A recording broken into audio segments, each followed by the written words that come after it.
If you've ever had a boss abuse their power and thought, one day karma's coming, you're going to love this one. Hit like, subscribe, and settle in. Because this revenge story is the definition of patient justice. This happened several years ago, long enough that the anger has faded, but not long enough that I've forgotten the look on his face. Not because I miss that job. God, no. But because of how close I came to just letting him get away with it. Back then, I worked under a man who treated control like it was oxygen. Everything had to be his way.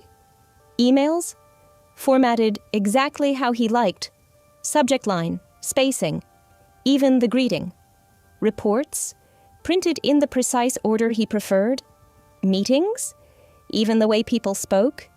He tried to manage. You never relaxed around him. Every conversation felt like a pop quiz you didn't study for. And the worst part? He enjoyed it. You know the type. The boss who smiles while making your day harder, then shrugs like it's just business. At first, I tried the safe strategy. Head down, do my work. Stay invisible. Big mistake. Because with men like him, quiet employees aren't ignored. They're targets. He didn't want efficiency. He wanted reactions. And slowly, I realized something else about him. Something that made my skin crawl. My boss was married. Not unusual, except for one very uncomfortable detail. His wife also worked at the company. Same building, same payroll, same last name on the directory. On the surface, they were the picture-perfect corporate couple. Polished, professional, always smiling at company events. But behind the scenes, it was a completely different story, because despite being very publicly married, he was wildly, openly unfaithful. And I don't mean rumors, I mean proof. See, my boss had a hobby, photography. Now, normally, that wouldn't raise any red flags. Plenty of people love photography. But his version was taking pictures of himself with the women he cheated with during the act. Yeah, let that sink in. And somehow, unbelievably, he wasn't even discreet.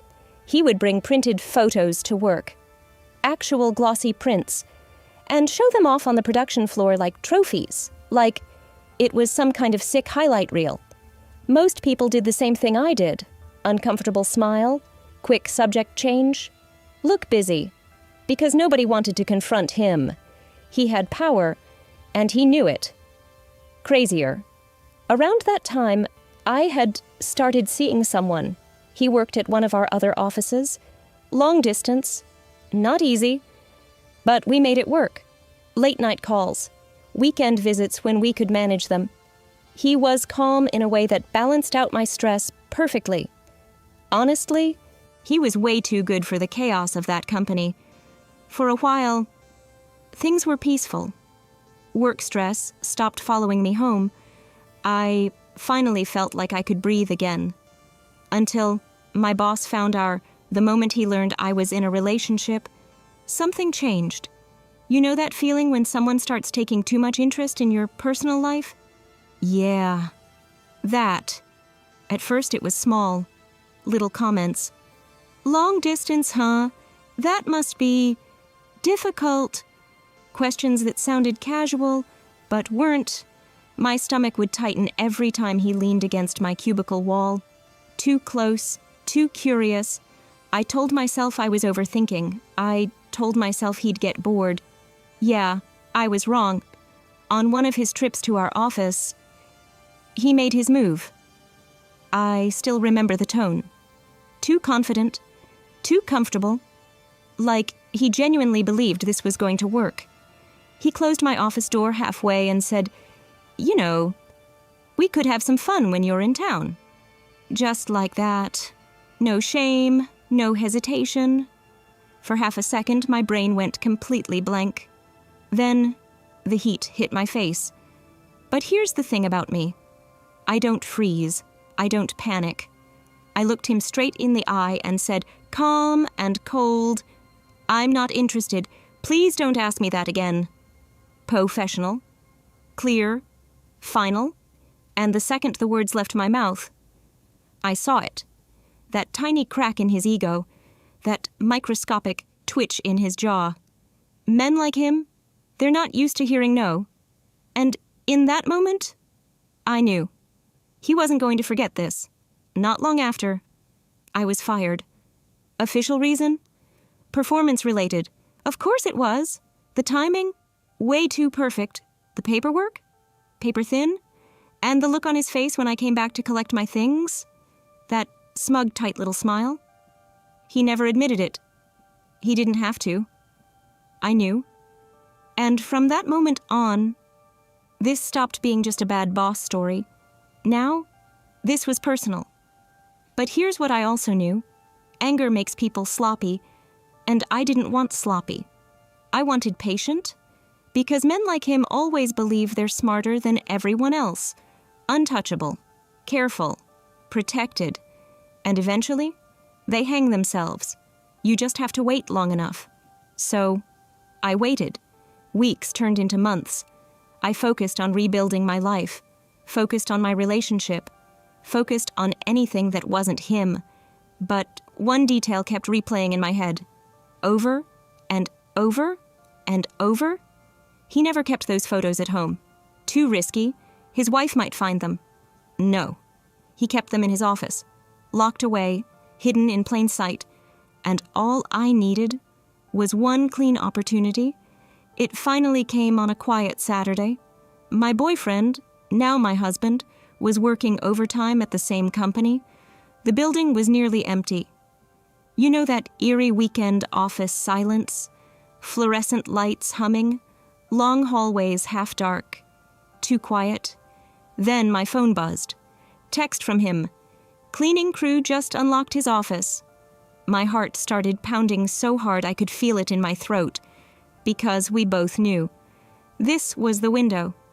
He walked into my ex-boss's office casually, cool, normal, unbothered. The cleaning lady barely looked up. "Close the door when you're done," she said. Her cartwheels squeaked down the hallway and faded. Silence. Now it was just him. And that desk.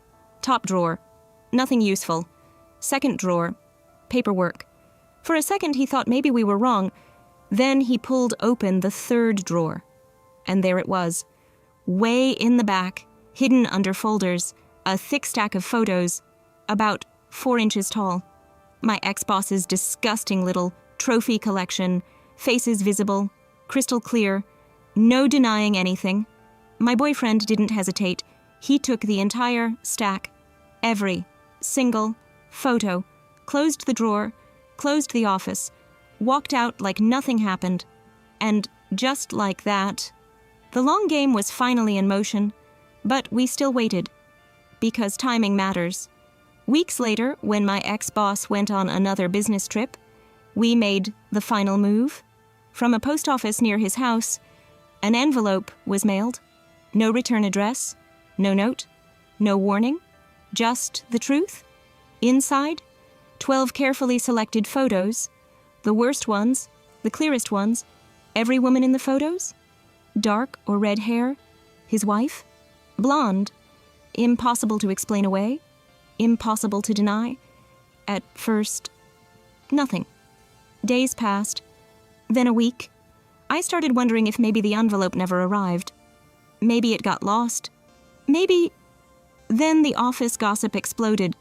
Whispers in the hallways, tense meetings, closed-door conversations. And my ex-boss? He looked like a man who hadn't slept in days. Pale, snappy, distracted, like someone waiting for the floor to collapse under him. And by the end of that month, it did. His wife filed for divorce. But the real damage came after, because her lawyer absolutely destroyed him, financially, socially, completely. The house, the money, the reputation, gone. All because the truth finally reached the one person he was trying hardest to hide it from. As for me, life turned out better than I expected. The man who stood by me through all of it, yeah, he's my husband now. We built something peaceful, stable, drama-free. And the funny thing is, we're not even angry anymore. Time has a way of sanding down sharp edges, but every once in a while, I remember the look on my ex-boss's face that last month, and I think about something, because sometimes the best revenge isn't loud, it isn't messy, it isn't even immediate. Sometimes the best revenge is patience. If this story gave you chills, hit that like button and tell me in the comments, what's the most satisfying karma you've ever witnessed? And don't forget to subscribe for more real stories where patience always wins.